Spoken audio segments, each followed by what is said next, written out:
ॐ भूर्भुवः स्वः तत्सवितुर्वरेण्यं भर्गो देवस्य धीमहि धियो यो नः प्रचोदयात्। ॐ सद्गुरुचरणकमलेभ्यो नमः। परम पूज्य गुरुदेव परमवंदनीय माता जी के दिव्य संरक्षण में विराजमान ऑनलाइन दैनिक स्वाध्याय के सत्र में आप सबका बहुत बहुत स्वागत है साथियों। आज एक छोटा सा ही अध्याय हम लोग पूरा करेंगे। समय का थोड़ा सा अभाव है, पर स्वाध्याय का क्रम संपन्न हो यह विशेष मुख्य बात है। आइए आज के सत्र का शुभारंभ करते हैं। आप अधिक से अधिक शेयर जरूर कर दें। अखंड ज्योति 2023 का ये अध्याय आप सबके लिए उपस्थित है। आज का अध्याय है आचार्य शंकर की बद्रिकाश्रम यात्रा। आचार्य शंकर की तीर्थ यात्रा धर्म स्थापना का एक अभिन्न अंग थी। 12 वर्ष के सन्यासी शंकर प्रयागराज, बनारस, काशी आदि तीर्थों का दर्शन करते हुए अब अपने शिष्यों के साथ बद्रिकाश्रम की ओर चले जा रहे थे। मार्ग में जो भी तीर्थ स्थान मिलता उसका महत्व शिष्यों को, श्रद्धालु भक्तों को समझाते, तीर्थों का दर्शन करते, देव विग्रह की पूजा अर्चना करते, शिष्यों से कराते। इस प्रकार गंगा के किनारे किनारे तीर्थों का दर्शन करते हुए वे हरिद्वार पहुंच गए। उन्होंने अपने शिष्यों को समझाया, प्राचीन काल से ही हरिद्वार मायापुरी ऋषियों की तपस्या भूमि रही है। हरिद्वार हिमालय का प्रवेश द्वार है। यहाँ पर सभी तीर्थों का वास है। यहाँ पर भगवान विष्णु व महेश दोनों का वास है। यहाँ पर बड़े बड़े तपस्वी ऋषियों ने तपस्या करके लोक कल्याण के लिए भावना की है। इसलिए यह पूरा क्षेत्र ही आध्यात्मिक ऊर्जा का घनीभूत क्षेत्र है। वे आगे बोले, इसमें प्रवेश करने मात्र से मन में शांति व पवित्रता का एहसास होता है। यहाँ पर गंगा स्नान का भी विशेष महत्व है, पर इस बात का हमेशा ध्यान रखना चाहिए कि गंगा में मात्र शरीर स्नान से लाभ नहीं, बल्कि गंगा में चित्त स्नान, आत्मा का स्नान आवश्यक है। चित्त स्नान करने से ही चित्त शुद्धि होती है, आत्म शुद्धि होती है। देहासक्त होकर गंगा स्नान करने से सिर्फ देह स्नान ही हो सकता है। चित्त शुद्धि के लिए आत्म दृष्टि आवश्यक है। देह स्नान करने से अवश्य शुद्ध हो जाएगी, पर चित्त को शुद्ध करने के लिए जप तप आदि साधनाएं आवश्यक है। उसी प्रकार साधक जिन देवों का दर्शन देवालयों में करता है, उसे अपने देह रूपी देवालय में स्थित हृदय गुफा में उन देवों का, भगवान का ध्यान व दर्शन करते रहना चाहिए। देवालयों में देव दर्शन करने का अभिप्राय भी यही है। अपने गुरु आचार्य शंकर की प्रेरणा, उपदेश से भरी वाणी सुनकर सभी शिष्य हर्षित हो रहे थे। प्रकृति के अप्रतिम सौंदर्य को निहारते हुए वे ऋषिकेश में स्थित तीर्थ स्थानों का दर्शन करते हुए गंगा को पार करके आगे बढ़े। वनों से ढके ऊंचे पर्वतों को पार करते हुए वे व्यास आश्रम पहुंचे। तत्पश्चात अलकनंदा और भागीरथी के मिलन क्षेत्र देवप्रयाग का दर्शन कर वे अभिभूत हो गए। वे ध्यान मग्न होकर वहां घंटों बैठे रहे। ऋषियों की तपस्या भूमि हिमालय की तलहटी में बसे पवित्र तीर्थ स्थान शंकर के मन में अलौकिक भावों की सृष्टि कर रहे थे। वे शिष्यों के वार्तालाप करने के बाद अधिक समय ध्यान में ही व्यतीत करते थे। रात्रि में किसी देवालय में विश्राम करते हुए फिर ब्रह्म मुहूर्त में भगवत ध्यान करके आगे के लिए चल पड़ते। बिल्वकेश्वर को पार करके वे श्री क्षेत्र श्रीनगर पहुंचे। प्राचीन समय में यह उत्तराखंड के राजाओं की राजधानी भी थी। आचार्य शंकर ने श्री क्षेत्र में स्थित शिव और विष्णु मंदिर जाकर दर्शन पूजन किए एवं फिर आगे के लिए चल पड़े। रास्ते में पंडितों ब्राह्मणों से शास्त्रार्थ करते हुए, पाखंड खंडन करते हुए, उन्हें आध्यात्मिक दृष्टि न होने से भौतिकता मनुष्य में मद, अहंकार और लोभ पैदा करती है।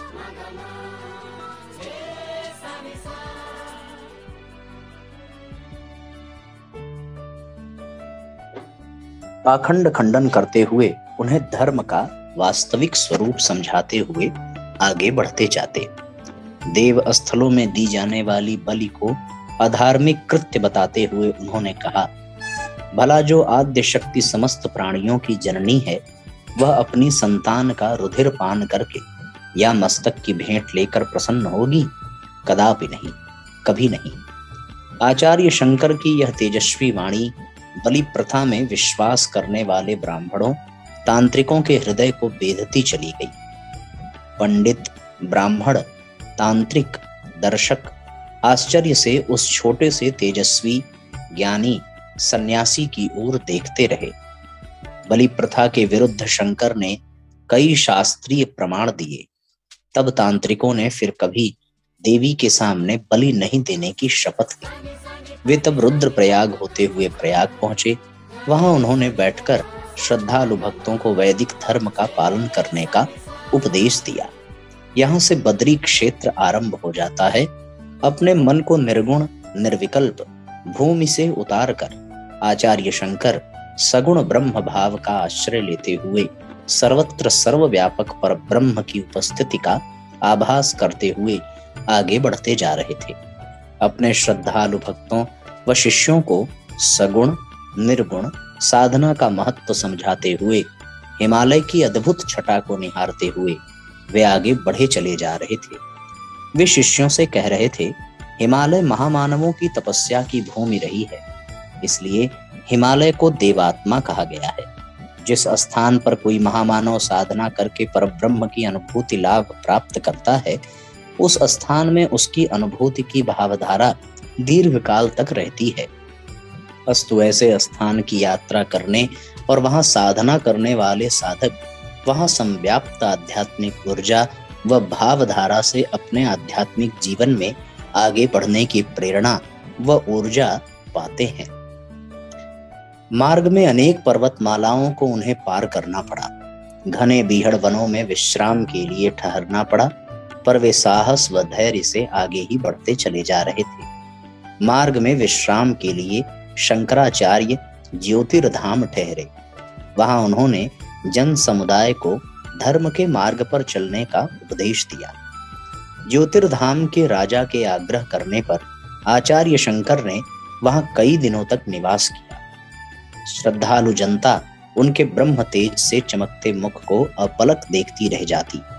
फिर विष्णु प्रयाग, धौली गंगा, ब्रह्मकुंड, विष्णुकुंड, शिवकुंड और गणेश तीर्थादि का दर्शन करते हुए वे पांडुकेश्वर पहुंचे।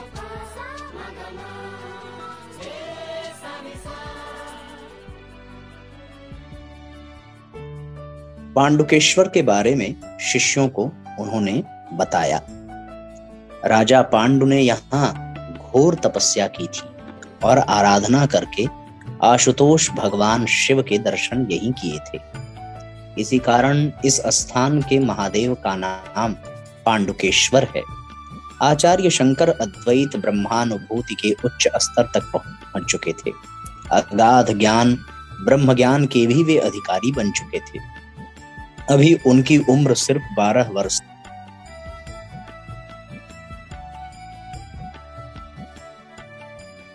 पर देव कार्य भगवत कार्य साधना के लिए लगभग 3 महीने तक वे यात्रा करते रहे।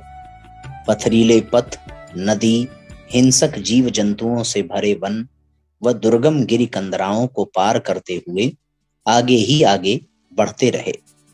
चलते चलते वे बद्री क्षेत्र के समीप पहुंच गए। उनके शिष्य हर्ष से भर गए और कहने लगे, देखिए गुरुदेव, उज्जवल सफेद हिम से ढके हुए वह नर और नारायण पर्वत दिखाई दे रहे हैं। इस पुण्य भूमि का अनूठा सौंदर्य है। वत्स, आचार्य शंकर ने मुस्कुराते हुए कहा। वे आगे बोले, इसी स्थान पर नर और नारायण ऋषियों ने तपस्या की थी। उधर देखो, बद्री नारायण मंदिर के समीप ही तप्त कुंड है। प्रकृति की यह लीला देखो। उधर बर्फ से ढकी हुई ऊंची चोटियों वाले नर नारायण पर्वत शीश उठाए बीते हुए युग की गाथा सुनाते हुए प्रतीत हो रहे हैं। इधर हिमालय की गोद से निकलकर बर्फ की शिलाओं को सूर्य की किरणों से जल में परिवर्तन कराकर अपने में समेटती हुई यह अलकनंदा नाम की नदी आगे की ओर बढ़ी जा रही है। वह यह संदेश दे रही है कि जीवन में कुछ अच्छे कार्य करने हैं तो आगे बढ़ो, रुको नहीं। चलो पहले तप्त कुंड में स्नान करके मार्ग की थकान उतार लें। यह कहते हुए शिष्यों के साथ स्नान को चल पड़े। इस पुण्य भूमि के अनूठे सौंदर्य ने सबके मन को आनंद से भर दिया। आचार्य शंकर के शिष्यों में से एक सनंदन ने स्नान करके शंकर के वस्त्र को बैठकर धोते हुए कहा, इस पवित्र भूमि पर मन अपने आप ही भगवत ध्यान में डूबने लगा है गुरुदेव। आचार्य शंकर बोले, हाँ सनंदन, यह इस पुण्य भूमि का ही प्रभाव है। तीर्थ में आने का यही लाभ है, यही मुख्य प्रयोजन भी है। देखो, अभी सूर्य की किरणें ऊंचे बर्फ से ढके पर्वत शिखरों पर पड़कर इंद्रधनुषी छटा बिखेर रही थी और अब आकाश में काले बादल छाकर कालिमा बिखेर रहे हैं। इसी प्रकार हर्ष विषाद जीवन में आते हैं, पर सच्चा साधक वही है जिसे दुख विषाद विचलित न कर सकें और हर्ष में सुख में वह अपना आपा खोए नहीं, मानवता के हित भूले नहीं। फिर शंकर ने कहा, चलो अब हम सब स्नान कर चुके श्री बद्री विशाल के मंदिर में नारायण विग्रह के दर्शन करने चले। वे सभी मंदिर की ओर चल पड़े, पर यह क्या, वहां मंदिर में नारायण प्रतिमा तो थी ही नहीं। उस स्थान पर शालग्राम शिला को ही भगवान नारायण मानकर पूजा की जा रही थी। शंकर ने भी पूजा की, पर उनका मन प्रसन्न नहीं हुआ।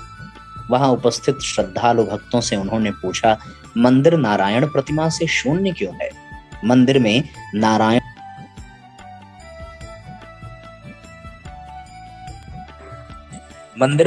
विग्रह नहीं है तो कहाँ है? हमने तो सुना था इस पुण्य क्षेत्र में भगवान चारों युगों में निवास करते हैं। महात्मन, चीनी दस्युओं के अत्याचार के कारण हमारे पूर्वजों ने समीप के किसी कुंड में श्री नारायण विग्रह को छिपा दिया था। उसके पश्चात तो अनेक बार विग्रह की खोज की गई, पर नारायण विग्रह मिला नहीं।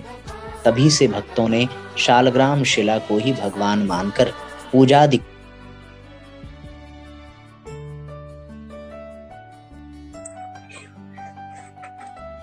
श्रद्धालुओं की बातें सुनकर शंकर वहीं बैठ गए और ध्यान मग्न हो गए।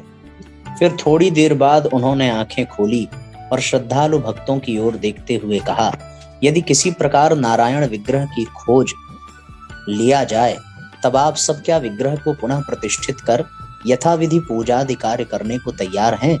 तब सबने एक स्वर में ऐसा करने का वचन दिया। साथ ही बोले, यदि नारायण विग्रह मिल गया तो हम सब अपने को धन्य समझेंगे महात्मन। शंकराचार्य थोड़ी देर ध्यान मग्न रहे, फिर उठकर नारद कुंड की ओर चल पड़े। सभी शिष्य, पुजारी, श्रद्धालु, दर्शक, यात्री उनके पीछे पीछे चल पड़े। नारद कुंड के समीप आकर शंकर पुनः ध्यान मग्न हुए और फिर कुंड के जल में उतर गए। कुंड के साथ अलकनंदा के तीव्र वेग का संयोग है। अस्तु उसमें उतरते देखकर श्रद्धालु चिल्लाए, महात्मन, कुंड में मत उतरिए, अलकनंदा का कुंड से संबंध है। आपको यह कुंड अथाह जल में खींच ले जाएगा, आपके प्राण संकट में पड़ जाएंगे, आप कुंड से बाहर आ जाएंगे। सभी श्रद्धालु उनसे कुंड से बाहर निकलने के लिए प्रार्थना करने लगे, पर शंकर तो अलकनंदा की उस विशाल वेग में बहती हुई जल राशि में उतर चुके थे। उसमें डुबकी लगाकर विग्रह को खोजने में लग चुके थे। थोड़ी देर बाद जब वे जल के ऊपर आए तो उनके हाथ में नारायण की एक चतुर्भुजी मूर्ति भी थी, पर यह खंडित थी। खंडित मूर्ति की पूजा नहीं की जा सकेगी, यह जानकर उन्होंने उसे जल में विसर्जित कर दिया और पुनः अलकनंदा में कूद पड़े। इस बार भी वह एक मूर्ति लेकर निकले, पर उस मूर्ति की भी उंगलियां खंडित थी। उन्होंने तीसरी डुबकी लगाई, फिर एक मूर्ति लेकर निकले, पर उस विग्रह की भी दक्षिण हाथ की उंगलियां खंडित थी। शंकर सोचने लगे, यह कैसी दैवी माया है, तभी आकाशवाणी हुई, शंकर तुम चिंता न करो, इसी नारायण विग्रह की प्रतिष्ठा करो, कलयुग में इस विग्रह की ही पूजा होगी। आकाशवाणी सुनकर शंकर हर्ष विभोर हो गए। भक्तिभाव से अभिभूत शंकर भुवन मंगल नारायण विग्रह को कंधे पर रखकर बाहर निकल आए। श्रद्धालु भक्तों शिष्यों के जयघोष से पूरा वातावरण गूंज उठा। चतुर्भुज नारायण की मूर्ति कंधे पर रखे हुए शंकराचार्य मंदिर में प्रविष्ट हुए। श्रद्धालु भक्तों पुजारियों ने शास्त्र विधि अनुसार नारायण विग्रह की अभिषेक करके धूप दीप आदि सुगंधित पदार्थ जलाकर पूजा आरती की और सबको प्रसाद दिया। वहां उपस्थित श्रद्धालु इस अलौकिक घटना को देखकर आश्चर्यचकित भी हुए और आनंद से अभिभूत भी। शंकराचार्य ने मंदिर की पूजा के लिए नंबूदरी ब्राह्मण नियुक्त किए और शिष्यों सहित व्यास आश्रम की ओर चल पड़े। इस प्रकार तीर्थ यात्रा करते हुए वे सनातन वैदिक धर्म की ध्वजा फहराते रहे, लहराते रहे और ब्रह्मसूत्र आदि ग्रंथों का भाष्य करके इस भारत भूमि देवभूमि पर अपने अवतरण के मूल प्रयोजन को पूर्ण कर अंततः वे ब्रह्म में लीन हो गए। इस तरीके से साथियों, भगवान बद्रिकाश्रम की पुनः स्थापना का यह प्रसंग बड़ा ही आनंददायक और बड़ा ही मनोरम था। हम सब अपने बच्चों को, अपने घर के सदस्यों को भी इस प्रसंग को अवश्य सुनाएं, जिससे हमारी पीढ़ियां, आने वाली भी पीढ़ियां, नवनिहाल पीढ़ियां अपने सांस्कृतिक धरोहरों से परिचित हो सकें। छोटी सी कहानी है। ईरान का बादशाह नौशेरवा एक दिन शिकार खेलते हुए दूर निकल गया। दोपहर का समय हो जाने से गांव में डेरा डाल भोजन बनाने वालों को जब ज्ञात हुआ कि साथ लाए सामान में नमक नहीं है, तो वे निकट के घर से थोड़ा सा नमक ले आए। बादशाह ने उनसे पूछा, नमक के दाम दे आए? सेवक बोला, बादशाह थोड़े से नमक का क्या दाम देना। नौशेरवा तुरंत बोले, जाओ और तुरंत नमक के दाम देकर आओ। बदनीयती की शुरुआत ऐसे ही छोटी भूलों से होती है। यदि आज मैं छोटी सी चीज बिना कीमत दिए लूंगा, तो कल मेरे कर्मचारी मूल्यवान वस्तुएं भी मुफ्त में लेना शुरू कर देंगे और राज्य में अराजकता फैल जाएगी। अपने आचरण से सीख देने वाले ही दूसरों के लिए उदाहरण बनते हैं। आज का स्वाध्याय साथियों इस छोटी सी कहानी के साथ पूरा होता है। आइए गायत्री मंत्र पढ़ें। ओम भूर्भुवः स्वः तत्सवितुर्वरेण्यं भर्गो देवस्य धीमहि धियो यो नः प्रचोदयात्। सभी आत्मीय बंधुओं को बहुत बहुत प्रणाम, बहुत बहुत धन्यवाद। अभी आप 18 सत्संकल्प सूत्र का स्वाध्याय पूरा करके ही आज के स्वाध्याय को विराम देंगे। शेयर करना बिल्कुल ना भूलें साथियों। सबको नमस्कार, धन्यवाद, शुभ रात्रि। ओम भूर्भुवः स्वः तत्सवितुर्वरेण्यं भर्गो देवस्य धीमहि धियो यो नः प्रचोदयात्। हम ईश्वर को सर्वव्यापी न्यायकारी मानकर उसके अनुशासन को अपने जीवन में उतारेंगे। शरीर को भगवान का मंदिर समझकर आत्मसंयम और नियमितता द्वारा आरोग्य की रक्षा करेंगे। मन को कुविचारों और दुर्भावनाओं से बचाए रखने के लिए स्वाध्याय एवं सत्संग की व्यवस्था रखे रहेंगे। इंद्रिय संयम, अर्थ संयम, समय संयम और विचार संयम का सतत अभ्यास करेंगे। अपने आप को समाज का एक अभिन्न अंग मानेंगे और सबके हित में अपना हित समझेंगे। मर्यादाओं को पालेंगे, वर्जनाओं से बचेंगे, नागरिक कर्तव्यों का पालन करेंगे और समाजनिष्ठ बने रहेंगे। समझदारी, ईमानदारी, जिम्मेदारी और बहादुरी को जीवन का एक अविच्छिन्न अंग मानेंगे। चारों ओर मधुरता, स्वच्छता, सादगी एवं सज्जनता का वातावरण उत्पन्न करेंगे। अनीति से प्राप्त सफलता की अपेक्षा नीति पर चलते हुए असफलता को शिरोधार्य करेंगे। मनुष्य के मूल्यांकन की कसौटी उसकी सफलताओं, योग्यताओं एवं विभूतियों को नहीं, उसके सद्विचारों और सत्कर्मों को मानेंगे। दूसरों के साथ वह व्यवहार नहीं करेंगे जो हमें अपने लिए पसंद नहीं। नर नारी परस्पर पवित्र दृष्टि रखेंगे।